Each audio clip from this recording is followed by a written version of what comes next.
Hello बच्चों, चलिए प्रश्न को समझते हैं। प्रश्न दिया हुआ है, एल्कोहलिक KOH के साथ बीटा विलोपन अभिक्रिया की दर के घटते हुए क्रम में निम्न एल्किल हैलाइड को सजाइए। एल्किल हैलाइड बच्चों कुछ इस प्रकार दिया हुआ है और विकल्प हमें कुछ इस प्रकार दिया हुआ, ए, बी, सी और डी, कुछ इस प्रकार विकल्प दिया। तो आओ बच्चों, सबसे पहले प्रश्न की मुख्य अवधारणा को लिखते हैं कि प्रश्न की मुख्य अवधारणा क्या लिखते हैं यहाँ पे। मुख्य अवधारणा। तो देखो बच्चों, यहाँ पे हम लिखते हैं कि एल्किल हैलाइड के साथ मुख्य अवधारणा में हम यह लिखते हैं कि एल्किल एल्किल हैलाइड के साथ एल्किल हैलाइड के साथ एल्कोहलिक KOH डालने पर एल्कोहलिक KOH डालने पर बीटा विलोपन होता है। बीटा विलोपन के बाद एल्कीन का निर्माण होता है। एल्कीन बनता है। अब बच्चों बात करते हैं, वह एल्कीन सबसे ज्यादा बनेगा। वह एल्कीन सबसे तेज बनेगा, सबसे जल्दी बनेगा, जो ज्यादा स्थायी होगा, जो ज्यादा अस्थायी होगा। तो आओ बच्चों, विकल्प के माध्यम से सही उत्तर का चयन करते। तो विकल्प हमारे पास कुछ इस प्रकार दिया हुआ है। पहला एल्कीन कुछ इस प्रकार दिया हुआ बच्चों। पहला एल्कीन हमारे पास कुछ इस प्रकार दिया हुआ है, CH3 CH2 CH2। और यहाँ पे देख ले तो यहाँ पे Br लगा देते हैं। अब बच्चों हम बात करें इसमें, तो यहाँ पे सबसे पहले हम एक हाइड्रोजन यहाँ पे एक हाइड्रोजन मिटा के कुछ ऐसे बना लेते हैं। हाइड्रोजन ऐसे बनाते हैं। बच्चों बात करें, यह जो ब्रोमीन जिस कार्बन से लगा इसको अल्फा कार्बन बोलते हैं, और जस्ट उसके बगल वाले कार्बन को हम बीटा कार्बन बोलते हैं। तो विलोपन कुछ इस प्रकार होता है। अगर हम इसमें एल्कोहलिक KOH डालें तो विलोपन कुछ इस प्रकार होता है कि यहाँ से H आता है और यहाँ पे Br बाहर निकल जाता है। तो कुछ इस प्रकार एल्कीन का निर्माण होता है। CH3 CH double bond CH2, कुछ इस प्रकार एल्कीन का निर्माण होता है। बात करें ये तो पहला हो गया। बात करें दूसरे की, तो दूसरा भी कुछ इस प्रकार होगा।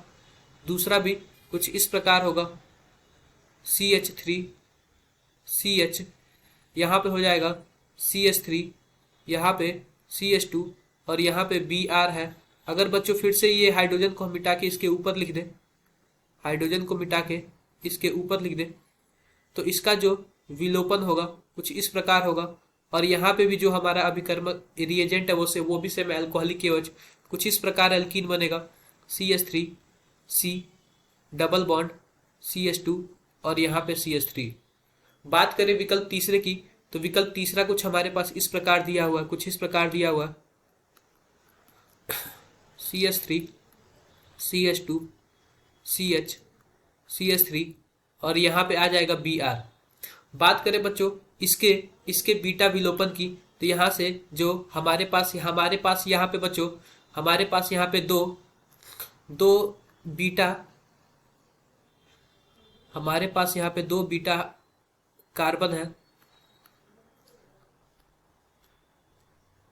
एक यहाँ पे है, हमारे पास यहाँ पे 2 बीटा कार्बन है। यहाँ पे बीटा हो गया, यह भी बीटा हो गया। बच्चों इससे 2 उत्पाद मिल सकता है। अगर पहला वाला बीटा कार्बन इलिमिनेट होगा तो कुछ इस प्रकार बनेगा उत्पाद CH3 C double bond CH CH3, कुछ इस प्रकार बन जाएगा। अगर बच्चों वही दूसरे साइड वाला बने, इसको हम 1 नंबर मान लेते हैं, इसको 2 नंबर मान लेते हैं, तो ये पहले नंबर वाला हाइड्रोजन क्या है। अगर दूसरे नंबर वाला जाएगा तो कुछ इस प्रकार बनेगा CH3 CH2 CH double bond CH2, कुछ इस प्रकार बनेगा। लेकिन बच्चों फिर बात करें स्टेबिलिटी की, फिर बात करें स्थायित्व की, तो जो स्थायी सबसे ज्यादा होगा वही बनेगा, यानी कि पहला वाला स्थायी होगा। अब बच्चों बात करते हैं कौन सा एल्कीन ज्यादा स्थायी होता है। जिस एल्कीन के पास अल्फा हाइड्रोजन ज्यादा होता है, अल्फा हाइड्रोजन ज्यादा होता है, वह ज्यादा स्थायी होता है, वह ज्यादा स्थायी होता है, स्थायी होता है। इस प्रकार बच्चों देखें, इस प्रकार बच्चों देखें तो अल्फा हाइड्रोजन की वजह से वो ज्यादा स्थायी क्यों होता है? क्योंकि क्योंकि इनमें इनमें हाइपर कंजुगेशन होता है, हाइपर कंजुगेशन होता है, होता है। आओ बच्चों विकल्प के माध्यम से सही उत्तर का चयन करते। तो पहले में अगर बात करें हम इसको माने तो इसमें टोटल अल्फा हाइड्रोजन कितने हैं? इसमें टोटल अल्फा हाइड्रोजन हमारे पास 6 अल्फा हाइड्रोजन है, 6 अल्फा हाइड्रोजन है। बात करें पहले विकल्प की, तो पहले वाले में अगर अल्फा हाइड्रोजन की गणना करें तो यहाँ पे कुल 3 अल्फा हाइड्रोजन है। और बात करें दूसरे में, तो दूसरे में भी हमारे पास क्या है? दूसरे में भी हमारे पास 6